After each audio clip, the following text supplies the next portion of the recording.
2,000 persons to a valley and killed them. My godfather's son escaped, half dead, and told us that the German had slaughtered them all. On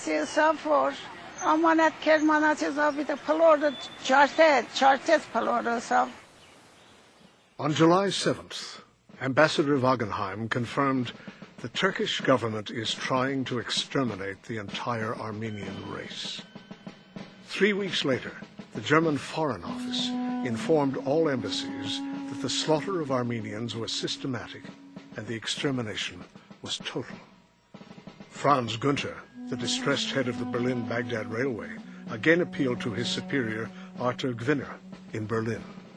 How will one be able to justify in front of history that all this is happening directly under our eyes without us moving? I don't know. Dr. Hilmar Kaiser investigated Ottoman documents before Turkey closed its archives to unbiased foreign scholars. He found hundreds of telegrams in the Turkish archives from Talat. One was dated August 25, 1915. Talat insisted that Armenian deportees in Bozanti complete their deadly journey to the desert. How many Armenians had congregated at Bozanti? Talat wanted to know. He ordered that the deportees were now to move on foot to conserve railway space. Bozanti was to remain a major construction site along the Berlin-Baghdad Railway.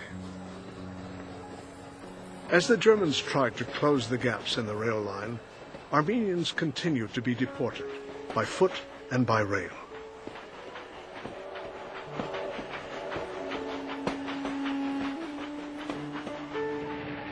Then we were supposed to be the fortunate ones. Then we went, they put us on train again towards the Syrian desert. From there on, we had to walk again. We have been on the road for 5 months since we left Bandırma. Just walking, it was a death march. There were bodies all around us on the sides. I saw with my eyes a pregnant woman among us. And because she was lagging, the Turkish soldiers put the sword on her stomach, and the baby came out of her. And the mother died there too, right there.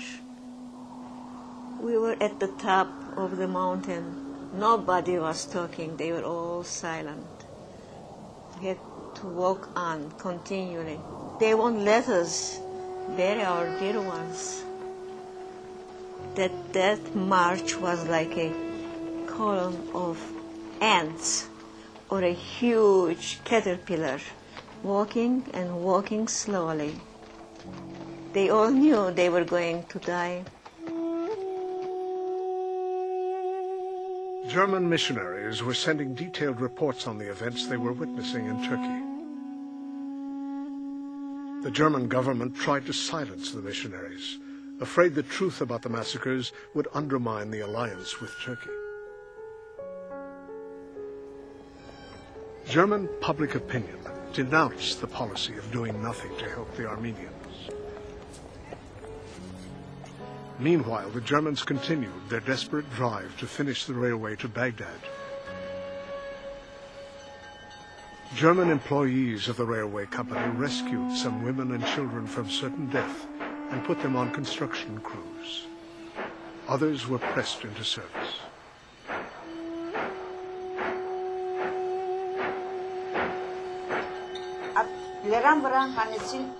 They made us climb the mountain. We descended on the side where the Germans were building the railroad tracks. They told us we had to work on these roads. They gave us small hammers so we could break the rocks, the size of apples, lemons, so that they could arrange them between the rails. During the first year, for the entire winter, we worked on those roads. We broke the rocks. We filled the wagons. We dumped the rocks so they would reach the level of the railroad tracks. And it was there that all my relatives died. My grandmother, my father, my older sister, my mother, and my sister.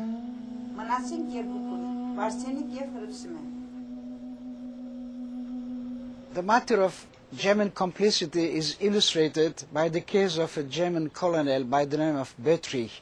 Colonel Böttrich was in charge of railway transportation in the Ottoman General Headquarters, and on October 3, 1915, he signed an order as a result of which thousands of Armenian railroad workers who were involved in the construction of the strategically critical Baghdad railway road were to be deported.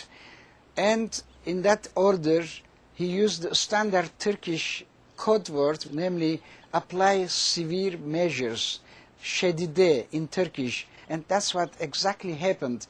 The bulk of the Armenian railroad workers after deportation were eliminated through massacre and other methods of mass murder. The German von Jagow became alarmed when he found out that a high-ranking German officer was stupid enough to sign his name.